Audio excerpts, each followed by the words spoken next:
Supreme Court of India Kishore and others vs State of Punjab decided on February 7, 2024 SEC Online SC 110 Facts of the case. On the intervening night of 3rd and July 4, 2003, prosecution witness 8, Kishore Singh, according to him, 4 to 5 persons who had entered his house assaulted prosecution witness 8.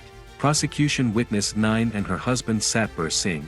They broke the locks of the almirah in the house and took away ornaments and cash. The accused assaulted Pratap Singh and Gurpal Kaur.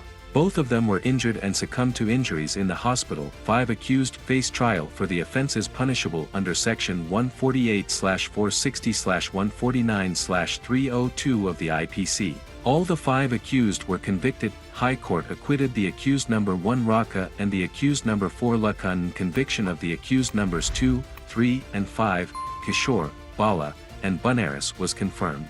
Findings of the court: the High Court has acquitted 2 out of 3 accused of all charges. Thus, the conviction under Section 148 of the IPC cannot be sustained.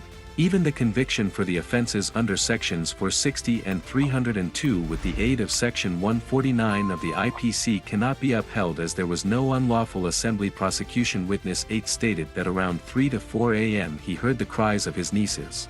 Thereafter, he found that there were 3 to 4 persons in the house, who were in the age group of 32 to 35 years. He claimed that the lights in the house were on. He identified only 3 accused, the appellants. The witness has not stated which accused and in what manner the accused assaulted his parents, the deceased.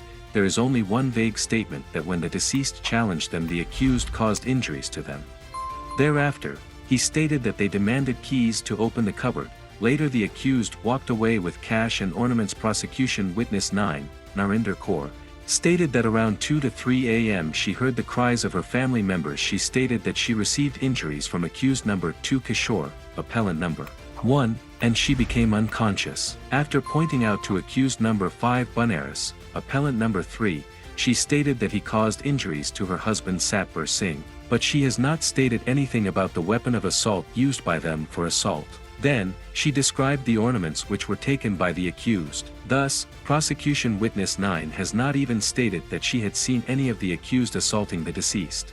As pointed out earlier, even the version of prosecution witness 8 is very vague about the accused assaulting the deceased.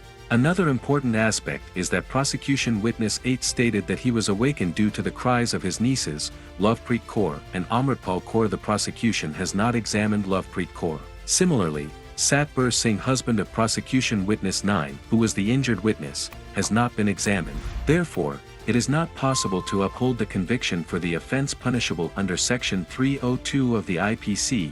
At the highest from their evidence, accused Banaras and Bala could have been convicted of the offence punishable under Section 323 of the IPC, and accused number 2 Kishore could have been held to be guilty of the offences punishable under Section 326 of the IPC. As regards the offence punishable under Section 460 of the IPC, there was no specific role attributed to any of the accused. All 3 appellants accused have undergone incarceration for more than 7 years. The prosecution has failed to prove the commission of the offence. The appeal must succeed. We set aside the impugned judgment.